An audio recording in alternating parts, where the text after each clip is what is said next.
नमस्कार। हरि ओम तत्सत। आज जो है होलिका दहन है। आज 24 मार्च है और आज एक बहुत ही सुंदर और प्रेरक कहानी के साथ आए हैं। इसको जितना ही ध्यान और गंभीरता से सुना जाएगा उतना ही यह आपके जीवन में प्रेरक और लाभकारी होगी। बात यह है कि एक वन था जो कि बहुत ही सुंदर था, इसीलिए उसे सुंदर वन के नाम से जाना जाता था और जाना जाता है भी। उसी सुंदर वन की एक कहानी है कि एक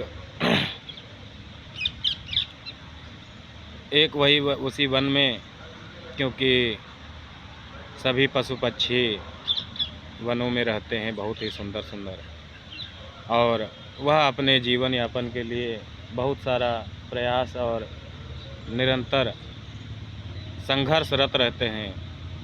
सर्दी, गर्मी, जाड़ा, बरसात आदि सभी ऋतुओं को झेलना पड़ता है, क्योंकि ठंडी आने वाली थी।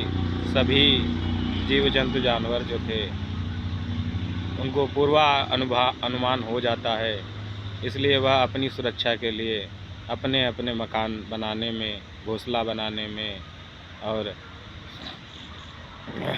पशु पक्षी जो थे घोंसला बनाने में लगे थे।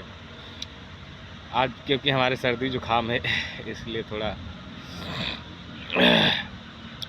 तो एक गौरैया जो थी वह जो है अपना बहुत ही सुंदर घोंसला बनाकर तैयार की, जो कि उसे बारिश से और अचानक आने वाली ठंड और बारिश से बचाए।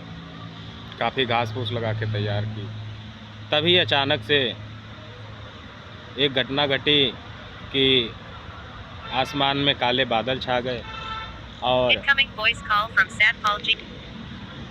और कड़ाके के साथ बारिश होने लगी। बारिश बहुत घनघोर हो रही थी। सभी जीव जंतु जो है अपने अपने मकान की तरफ भागे और गौरैया भी अपने घोंसले में सुरक्षित आ गई।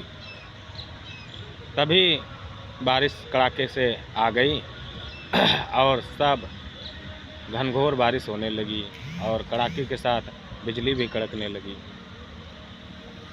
गौरैया अपने मकान में घोंसले में बैठी थी कि उसने पेड़ के नीचे देखा कि एक बंदर जो है वह बारिश में भीग रहा है तथा अपने बचाव के लिए पेड़ के नीचे छुप रहा है। उसे कुछ लगा कि बंदर को थोड़ा ज्ञान या उससे बातचीत की जाए।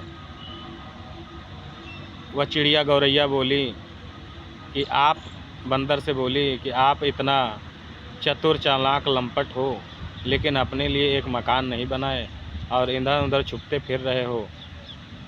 बंदर जो था शांत था, उसने कुछ नहीं बोला और अपने छिपने के लिए दूसरा जो है तने के नीचे छिप गया। कुछ समय बाद फिर गौरैया बोली कि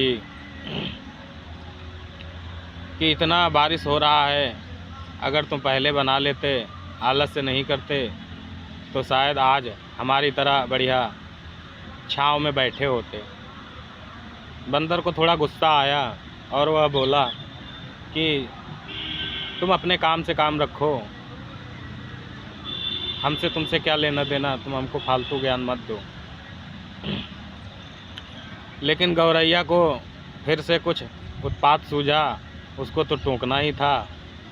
वह फिर से बंदर से थोड़ी देर में बोली कि तुम जो है इधर उधर छिप रहे हो, अपने आप को इतना सबल और चतुर मानते हो और आलस्य और क्या कहते हैं निष्कर्मणता के कारण,